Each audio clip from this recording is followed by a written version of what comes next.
Royals, what's going on? It's your girl Cutie Queen here, back with another video. Now, let's talk about the Bred for Reimagined for one last time, because we came, we saw, and we finally conquered this past weekend, man. So before we get into the conversation, make sure if you're loving the channel, you hit that subscribe button. If you're liking the channel, make sure you hit that like button. And if you have any thoughts, comments, concerns, any feedback, hit that comment section, because me and my Royals, we talks about it. All right, so let's just get right into the conversation. So you guys have been following me, you follow other YouTubers, you know, all year we've been talking about the Bred for Reimagined. This lovely guy right here, okay? We've been talking about it for weeks on weeks prior to the launch or the release day. We've been talking about shot drops, we've been talking about early pairs, we've been talking about leading up to the actual release day. All of the things that pretty much everybody was trying to calculate and speculate about, everything came out to be true. Let's call it what it is. We talked about it being a ton of pairs available. That turned out to be true. And we saw that basically when we saw all of those early pairs too, right? The difference between myself and some others, let's be clear, a lot of folks had early pairs. I had an early in-hand review pair. Difference, okay? It was not an early pair coming from me. It was an authentic early in-hand review pair, okay? So I say that to say, of course, it's always some sketchiness when it comes to some of the early pairs you guys see from an authenticity perspective, and then those that are real. But nonetheless, it was a lot of access before release day, a lot of access. This was all everybody was talking about. Therefore, that's probably why a lot of the conversation is geared around this being a shoe of the year, right? Because it's the only shoe anybody truly cared about. Multiple things have released this year, and this is what everybody was waiting on, saving their money to buy this guy right here. So plenty of pairs, right? Shot drop also proved that there was plenty of pairs, right? Typically, big release gets a shot drop, but the fact that these got the shot drop was, say, pretty much within the time frame that shot drops typically happen from my perspective. Now, some people were gauging like 3 weeks ahead. I feel like I've observed the trend of a week and a half to 2 weeks ahead. So it turned out to be about a week and a half before the release day when that shot drop hit. A shot drop that a lot of y'all actually scored on. So kudos to that. A lot of people were able to get in and get that shot drop. I did not see a whole lot of frustrated souls out there, okay? I was not one that lucked up, but we had another shot, right? Release day, we had another shot. February 17th, the grind day, okay? Now, let me back up slightly. I did go ahead and enter into the Foot Locker raffle just in case, okay? There were any snafus and any hiccups. Foot Locker puts me on a waiting list. I talked about this in the vlog video in my last vid.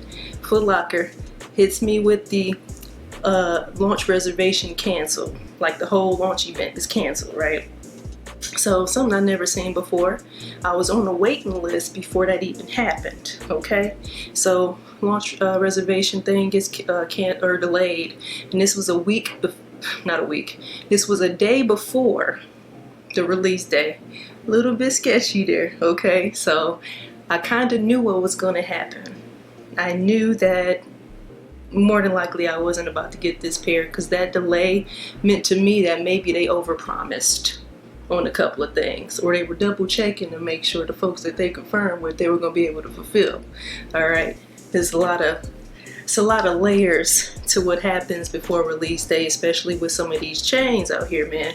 But another video for another day. I'm sure you probably heard some other folks talking about the realities of some of these releases before release day. But anyway, so they continue the event, hand me my L. They tell me not this time, try again some other release, be gone.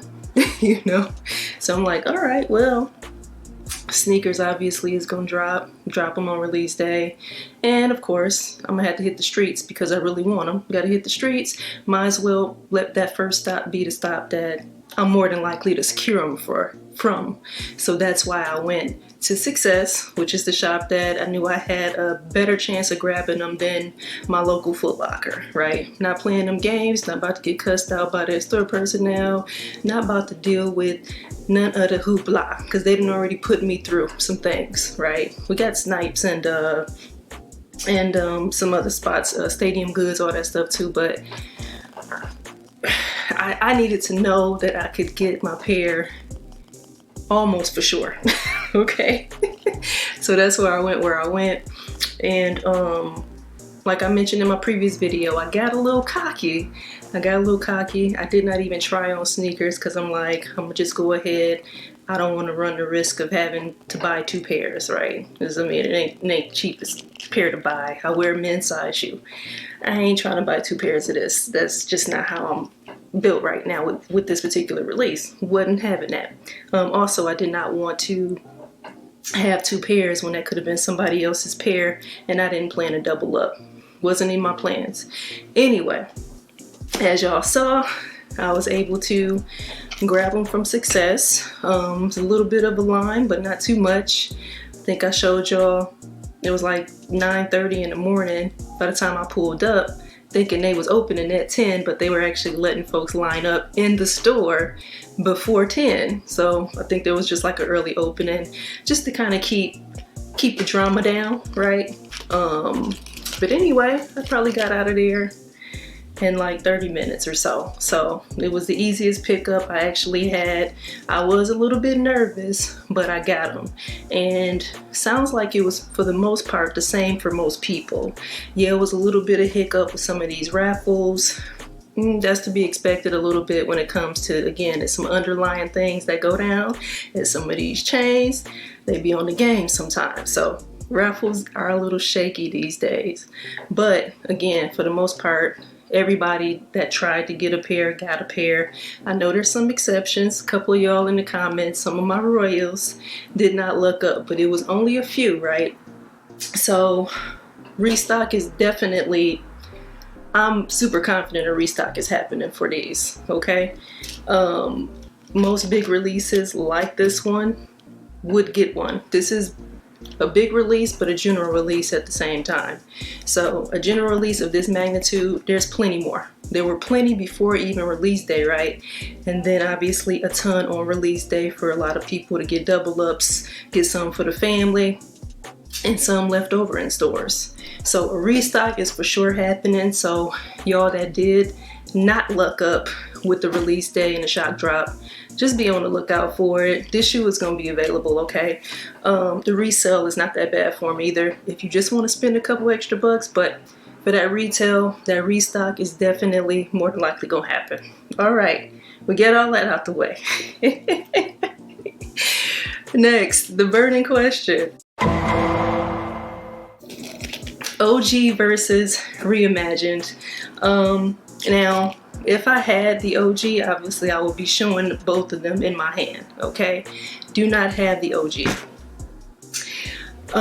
But what I will say is, the reason why I don't have the OG is because I didn't have a sense of urgency when they dropped, right?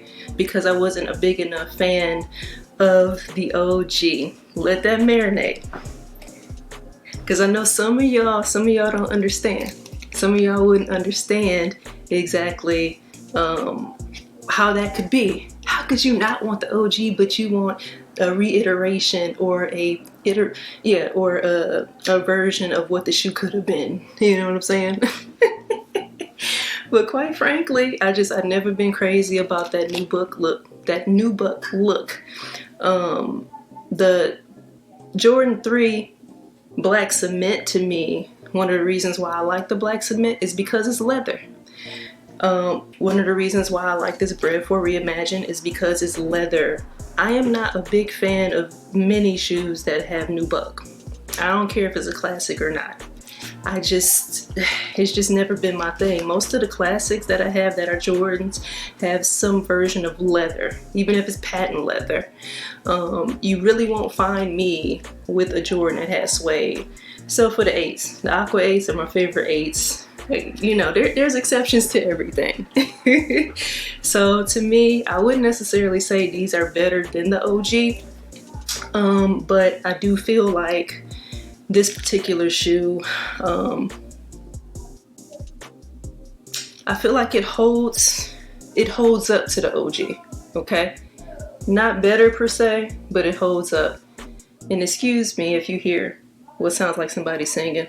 I have a neighbor that thinks they're Jennifer Hudson or something, I don't know. And it's like 2 p.m. in the afternoon. I don't know, like, not sure who participates in karaoke this early in the day, but nonetheless, that's what you deal with when you in an apartment anyway, and you're not on the top floor. It stands to me, it stands with the OG, okay? Not better, stands with. I would have loved to have had a orange tag versus the black. And I would have liked to have had the orange tag that I'm used to seeing on the classic Jordans as well. So anyway, this is the one we have. I doubt this is reimagined. This is just something they threw on there, but just all in all, like, I really love this pair. I really love this pair. I'm gonna get a ton of wear out of it. We know pretty much leather is gonna last in terms of being able to wear this pretty much as you want, right? And the shoe still will hold up. And this is a type of leather that doesn't feel super synthetic. It actually, it has pretty good give on it. It has pretty good give. That toe box is the most concern for most people. So, and even when it starts to crease and starts to look a little worn, I think it's gonna still look really dope. How I feel about the shoe, I am happy I was able to secure them on release day. It's something about being able to get a shoe that you're really looking forward to on release day. I've had plenty that I've had to go back and grab later on just because I wasn't ready to get it, or completely took a L. I take a lot of L's, believe that. But to secure this pair, have it in hand on the original day, share that experience with everybody else that was excited about it, like, that's what it's about sometimes. Most times, that's what it's about. That's one of the excitements about being a part of the culture and the community of sneakers, man. So, but anyway, man, y'all told me about y'all copping stories or lack thereof. I'll be honest, out of the however many 100 comments that I've been reading over the weekend, not many of y'all missed on this. A lot of y'all got multiple pairs, and that's a testament again to how many were available, and just how much ease this particular release was. And that's the way it's supposed to be, and I'm happy that was most folks' experience at the end of the day. So, Bred for Reimagined. We came, we saw, we conquered, baby. And that's it, talking about this shoe. That's it. So what we doing next? Y'all hit me in the comment section if y'all have any other like adventures when it came to getting a shoe. Also, let me know what y'all looking forward to in terms of what else is coming up for the first part of the year. I don't like to get too crazy and talk about like later in the year, because these brands change stuff up all the time. What we think is coming out is going to be something completely different.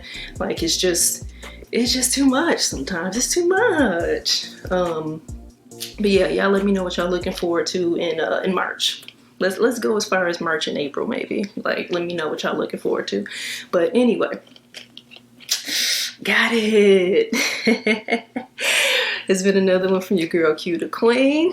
Me and my Bred for Reimagined. We're gonna go on and get up out of here. And until next time, royalty.